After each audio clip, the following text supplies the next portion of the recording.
Let's go. Yes. This is very I will. exciting, Yes, it is. truly. Yeah.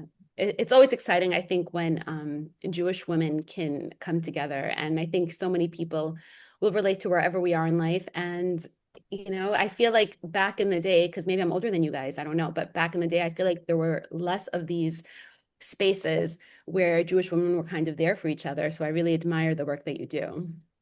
Thank you. Yes, it's important to show women that they're not alone and that we all are carrying just as much Yeah. and we don't need to carry it alone. By the way, I don't think you're older than us. I don't think so either. Yeah. Don't think so.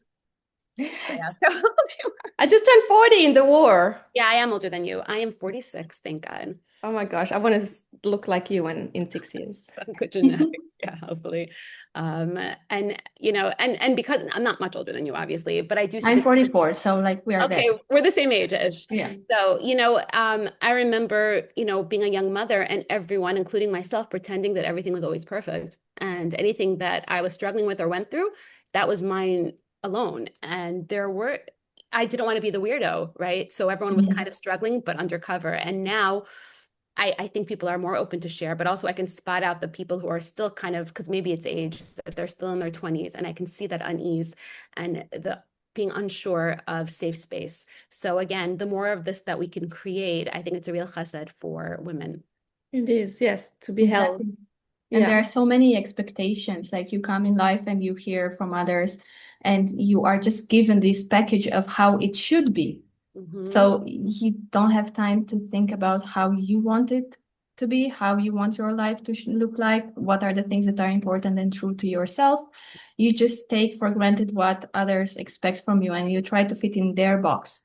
And Yeah. that it doesn't work and you think it's something wrong with yourself rather Yeah. than questioning, is this what I want? And it's often many, many, many years later when we're like, wait a second, who am I? Where have I gone? What is it Mhm. that I actually want? And what is the trail or the path that was put in front of me that I took because I thought this is what I'm meant to be taking? But Mhm. along the way, you get the messages that something doesn't feel right, or alone in this. And you try to do the right thing by, davening to God, but it's a one-way conversation a little bit. As much as we have miracles around us and we open up to miracles, we are meant for human connections. We are meant to find support in each other and also getting to know yourself, like the pain or your nervous system or your mind and your feelings and your body. They're all the time telling you what you need. But because we have kids and we're meant to do this and we have this mask on, we're very good at wearing these masks and keep going. Yeah. Yeah. You both said something so interesting that I think that it sort of connects because the more I'm trying to please the world, the lower the volume of my inner voice goes. So I start to forget or lose what I actually want in the process. And that's when the masks come and everything. And I think that's a lack of a self-love. Because if I was dealing with a newborn who had a voice, I would listen. And yet my own voice just keeps getting pushed away, pushed away, pushed Mhm. away. And I think slowly as we start to listen to ourselves, the self-compassion comes. And I don't know how to be a good friend or spouse or mother without that real self-love and self-compassion. And I think that if we can raise the voices of our intuition, of our inner voice, what we know to be right or wrong, and our will, I think everyone around us benefits as opposed to what we used to think that it was selfish because it's completely selfless, if anything. 100%. Yeah, when you are really in a place where it's flow for you, you can give more and you are more present and you are like happier to help and to be of service because you are already in a good place for yourself. Your battery is filled, so it's like easier to just be there rather Hmm. than always running low and then trying to figure out things for the others. Yeah, Because of course we will always be there for family, kids. Like that's not negotiable. We're always gonna try to show up as good as we can, right? So then we just push ourselves on the border because, well, that's the easiest. Yeah. And the more Kabbalah that I learned, which obviously I'm just a beginner and probably will always be, but the more that I learned, the more I realized how much shefa and goodness can only come from a woman that is hmm, happy and pleased, physically, emotionally, financially, all of those things. And when you start to realize that, you're like, 1 second, if I don't voice what I want and what I need, no one knows how to please me. And I think the masculine or a spouse, a healthy in a healthy marriage, the woman can learn to accept all of that goodness without feeling guilty, and encourage people to give to her so that she can actually be the most feminine that she can be. And again, it brings light and bracha to the home and probably to the 100%. world. Yeah. Yes, it does shift the energy. And it's also not even that like I'm taking it. It's almost like the house and home is giving it to me so I can give. It's like given to her so she can become this leader that she's anyways already, but from a full cup, from a wholeness rather than from pushing. Yep. I And see you know, so many women like that. I'm sorry, you go first. no, I just had in mind this thing that when you have a newborn coming in the family and the kids are worried that there will be less love for them because there's a new person, but it's actually the opposite. Just you just learn how to have even more love and how to be even more with everybody else, which is like amazing. Yeah. So it's this Shefa is just amplifying. It's just, I think that's amazing. It's such a really important point because Hashem is not limited. So Mhm. just like your heart keeps stretching and you think there are these boundaries and borders, like that's a man-made concept. So if you really believe that you don't have to be so competitive or feel so guilty because you're not taking from anyone else, Hashem Mhm. has no boundaries at all. So if there's that much to give, then you can open up to receive that much. And what I was saying before was I know so many women, I was probably one of them, where, you know, their husband wants to buy them something new and they're like, we don't need it. Like, let's be tactless. We need to pay this bill. Or when someone wants to give them something nice or a compliment, and they keep sort of pushing away all that Hashem wants to give. And these people are just a shaliach out there to give to you because life is meant to be treasured and enjoyed and being received. And of course, you can take that to a crazy place, but I'm talking about in a very healthy way.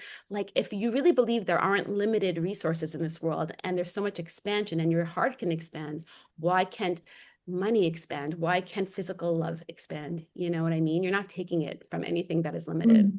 And you yourself, you can expand. Like you don't need to keep pushing and like literally you create that capacity within inside of yourself and you are allowed to. That's I feel like almost that is like you're allowed to. You're given permission. First of all, you're allowed to cry and vent and whatever is hard, find support because you're not alone. And at the same time, you're allowed to become full and release and become this huge capacity for yourself and then for others.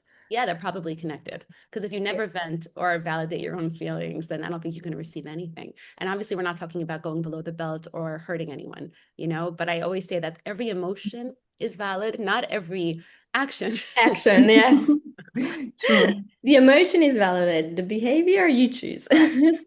Correct. Exactly right. Exactly right. And we're human and we're not always going to get it right. And I have no issue with going on apology tours in my home. Like, you Yeah. know, this is what happens. I shouldn't have said this, or maybe I was in a bad mood. I should have told you to come back later. But I think that in itself is a lesson of people respecting you because you respect yourself, and also for them to internalize that they never have to be perfect either, you Yes, know? exactly. It's exactly showing that we're all human, we all make mistakes, and we're still deserving of everything just as much. Yes. So, Esther, today, like in everyday life, what do you do to be true to yourself? Like, what do you think is the one thing that you realized in the past years that this is something you need and you enjoy? And Mm. how do you do just that one thing for yourself?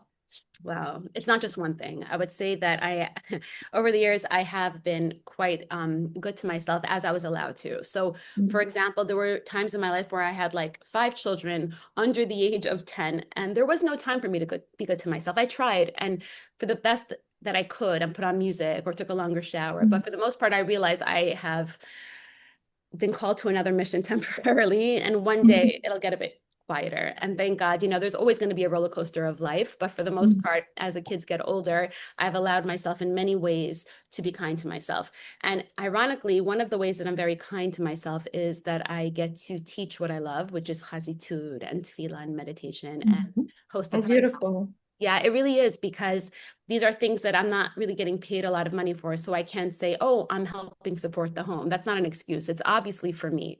And what does that mean? That I know for me and not everyone else, but for me, when I spread light, I receive it in like 10 times, 100 times back in return. I feel it. I'm nicer when I come home from those kinds of days, as opposed to what I would think I would want, which would just be lazy days. And those lazy days make my mind wander to places I don't want it to wander to. I do feel more lethargic and tired. So that's been an education.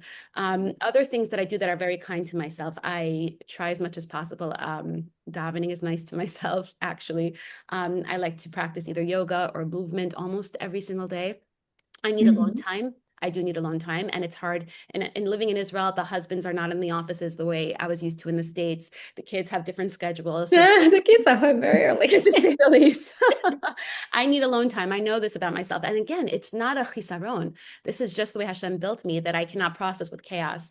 And last but not least, and this is not least, is I like to plan vacations with my husband when the kids are in camp or whatever. And it was something that I felt guilty about and I didn't want to talk about because I felt like kind of maybe spoiled about it. And this wasn't like I was going on lavish vacations. It could be luxurious and it could be bare bones. But I realized feeling fun and kind of teenagerish, Yeah. going back to dating, made everyone's lives a lot better. And again, like I said before, all of those things that felt selfish to me, I've realized are anything but selfish. And the days that I'm not kind to myself, I am not kind to anyone. So I think it's a really vital Yeah. point. So you get paid. They get paid in so much in yourself, in your home, and then all the homes that you're affecting through the energy. So it's like it's a ripple effect of Truly. Mm. Truly. Yes. And when I'm not sure about myself, and sometimes I feel either like an imposter or should I just change my schedule? Is this working? I'll really put it out into the universe, and not to sound too woo-woo, but I will get maybe that day a few texts out of nowhere saying, wow, that podcast changed the way I think, or thank you, can we learn privately, I love the class you gave. And all of a sudden I'm like, okay, this is not an ego boost, this is a little whisper saying you're on the right track. And I yeah. open that to anyone. I don't always in my tefillah get what I asked for, but whenever it's a spiritual tefillah, like show me that I'm on the right path or grant me wisdom, those things get answered in ways because my eyes open up and all of a sudden I'll read something that day or I'll hear something that day and I'll realize there is a line of communication with the divine when you put those glasses on and you put that request out there. And that for me helps me a lot because I think a lot of us get lost in, all of us, in self-doubt. Is this in my head? Should I not? Am I good enough? And all of a sudden you're like, those thoughts are just, again, they're not emet, they're intrusive thoughts. Find the truth and listen to that thought. Yeah. Exactly. It's also like to put it in a different way. It's like, is this serving me? Is this helpful to me? What is more helpful? And then also letting it go and not holding on and going around in circle and letting it, like you let it out and then you say you have to fill up and then you let it go and then it comes back in different ways. So Yes, very literally the way I powerful. think Ina Ora, is that your full name? Like you Yes. said earlier, you said flow, and that's exactly what Daphne is saying. And I think the flow is also very feminine. And the flow means that if I hold on tight to anything, I stopped circulation. For example, I found in my life that when I was really, really happy, I wanted to hold on to that feeling, but you can't. Happiness is going to slip through you, and sometimes sadness is going to come. And then Yeah. you want to hold on to the sadness. Oh, life is so hard. No, don't hold on to that either, because if you let go, then that can pass. And I think going with the flow, almost like back floating instead of fighting those waves, in the ocean, just sort of like letting them roll over you, for me has been a very powerful lesson because I am the type of person who always wants to feel good and happy and have peace around me all the time. Unrealistic, and life will disappoint you. And until the Geula, okay? Life will disappoint you if that's kind of what you're going for. And instead to sort of find your peace within the chaos. And sometimes it's easy and sometimes it's not. I Yeah. think that's something that I would like to work towards. And I think everyone like it's the awareness. I believe that everyone's own life is the awareness of where am I right now? Where do I want to get? What I'm holding on to so much is actually not serving me really, and I need to start to let go. And exactly that picture of I want to feel happy all the time. Well, life is going to show you different things because that's how you evolve. This is how you grow. This is also how you're going to connect to your more authentic self, that you actually and how you have to give and what you have to give for yourself and the world. So much nicer, better, more beautiful, more real. So it's 100%. not bad. It's not a bad thing. And every time I have gone through objectively bad things, and there are things that are just uncomfortable. I've noticed when I'm on the other side, and none of us want to go through suffering, but when I'm on the other side, the empathy I now discovered in myself towards other people, I didn't know I had it. The resistance to being judgmental, something that you think that you have to work on, and sometimes life will do the work for you if you just go through it. And I found that a lot with age, with war, with children, in marriage, my childhood, all of those things. I look back and I realize don't ask for those things or nisionot. However, I see how this was the most valuable lesson. And if life is about schooling yourself, right? And life is about learning lessons, you don't really get to go through it through a peaceful, perfect life, even though that's what I ask for, you know? Yeah. And also, I think it's important when it happens that you do take that time to be sad or to feel really go into it, knowing that you will come out on the other side. Like there's always hope and that you have it in you, but allow yourself that moment.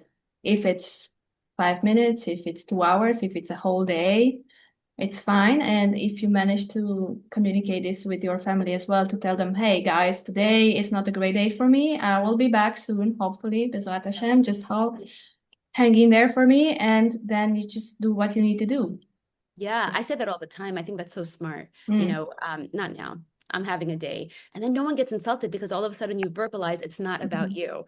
And I try Yeah. to explain that to my kids and to my spouse that sometimes we're taking it personally because we don't know not to. And if you would just communicate a bit better and give yourself the space to feel those things. And it's funny that you say that because I had the exact opposite response. I'm noticing now when October 7th happened, we were here in Israel and, the whole country, maybe Jews everywhere, I would say, experienced different levels of trauma depending on how close and far away you were from it. And I noticed that I could not sit in the feelings. It was too big, too powerful. And instead, I started to sort of disassociate, which meant I was watching anything on TV I can get my mind off of. I was not watching any testimonials. I could not deal with the thought of hostages. I was so wounded. And it's even till today, where I'm much more open and close to it, I have these flashes of scary articles I saw because I didn't know better right when it happened. And I noticed that sometimes you have to understand the healing process too. And sometimes you can't feel the feelings yet. And there's a mourning involved. But to sort of, again, respect that too. Of not being able to sit in the emotion. And then when you are understanding that, and it's just like the Torah, lahavdil avelut, there are different phases of an avel. Yeah. I think it's the same thing, or denial, all of the phases through Yes. Alcoholics Anonymous, you name it, and to sort of go with those processes. And again, I keep saying self-love, and it sounds a bit cliche, but for real, to have compassion on how you heal and how you deal with emotions, what you need to be a whole person, instead of looking at your neighbor and how do they manage it, or that rabbi on Instagram, how do they do it? And I feel like we do that way too much, and to start looking and see what makes us tick more and have enough respect to let that process happen. I had this conversation exactly with somebody else who was like, oh, I look at this person, I compare this and I compare that. And she's right now, she wants to get married. And I said, but how do you really know the things that you're comparing to are the emet? It's just what you perceive as the story inside of you. You don't even know what you perceive as they have is actually what they have and they're going through.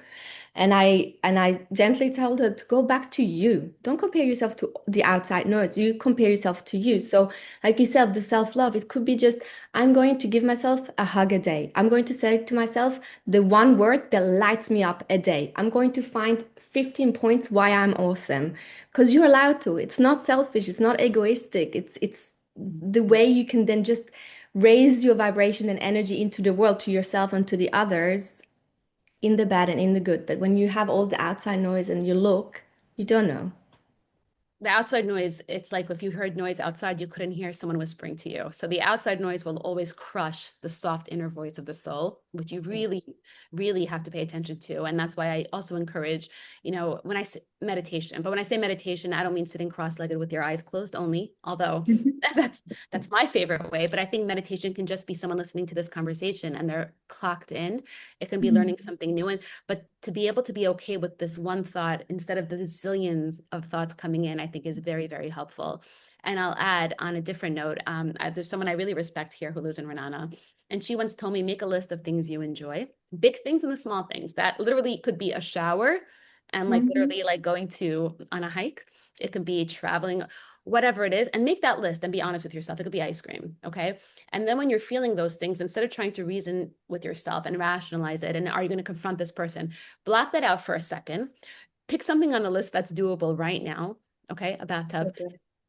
And then after you've been super kind to yourself, it might take a day, 10 minutes, a week, then maybe get ready to figure out the solutions. And I thought that was such good advice. Just Yeah. what you want, just be nice, Yeah. to And yourself. not to rush. There's no rush. Don't There's no rush. need to rush. We don't need. Can just sometimes be. Yeah. Mm. Yeah. Which is very scary to some people if they've never It experienced is because it's uncertain, it's unknown. We're not taught to sit with that that. unknown and uncertain and Mhm. letting things be and see where it goes or Yeah. People are afraid. People also, I think this is a deep fear that people have is if they let themselves cry, will they ever stop? Or if they get very angry, will they turn into a monster? They're almost like caging themselves because they're so afraid of the monster inside. And I'm here to tell 99% of you, of course, there's going to be 1% yes. sociopath, but the 99% of you, you're not a monster. The crying will end. You're allowed to sort of go there. And the less you judge it, the easier it will be to, again, go through that flow to the other side. Yeah. Yep. Make some noise. It's always good. Yeah. I have a couple coming to therapy, and I remember one day I said, how about you pick up some old plates and cups and go smash them somewhere? Because I feel like you need to bring this anger outside and just deal with it. And I know Wow. in Switzerland that's not going to be really possible outside, like people are going to call the police.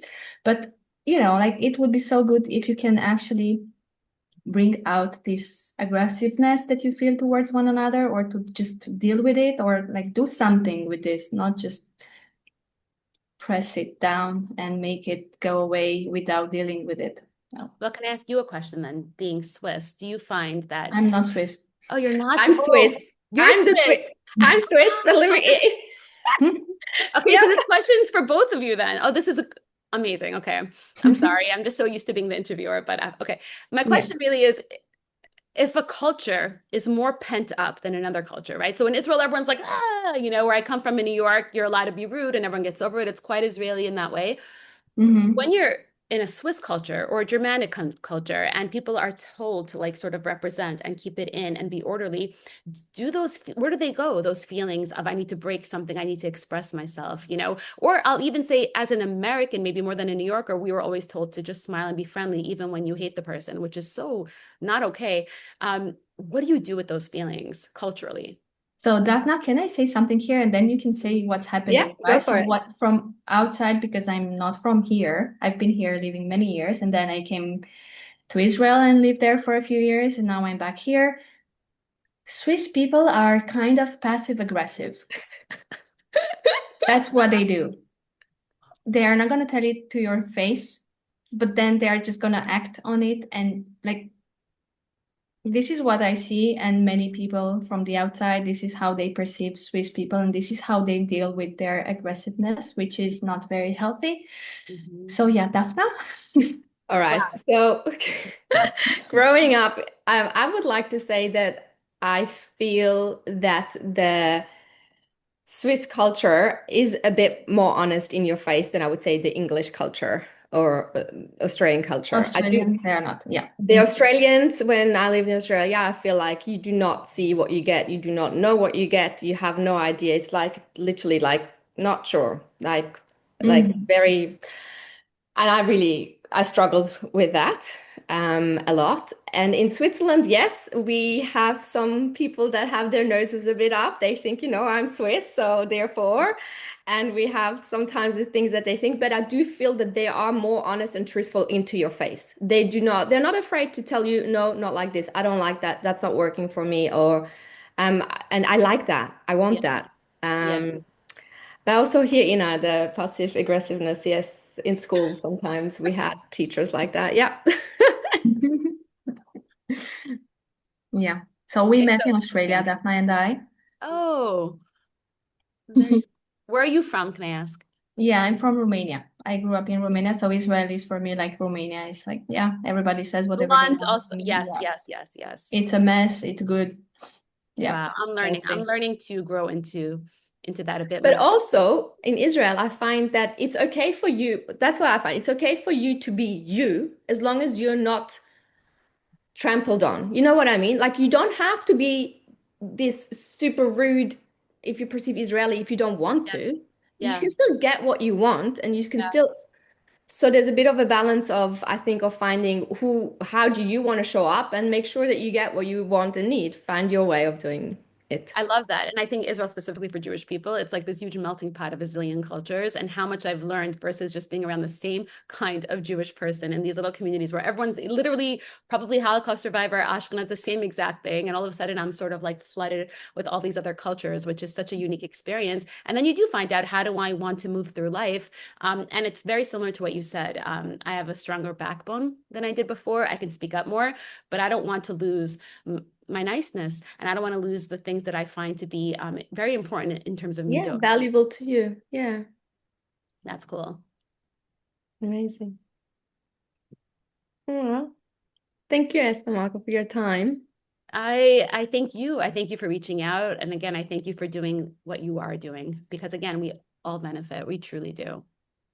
Yeah, and just it's awareness to self and raising awareness, and you're not alone. Even if it's I just need this or I need that, and resources and meditation, like you says, or a yoga pose or a challenge, we welcome anyone to get in touch with us as well. Yes. And guys, if you are listening and you're maybe a bit younger, or you're not where we are, I would say try it out. See if what friend is there when it's a bit ugly, and who's still hanging out with you after you let the truth out. And then you're going to start to have an experiment and find out who are your true friends and living a more authentic life. And it's extremely interesting if you're willing to take those chances.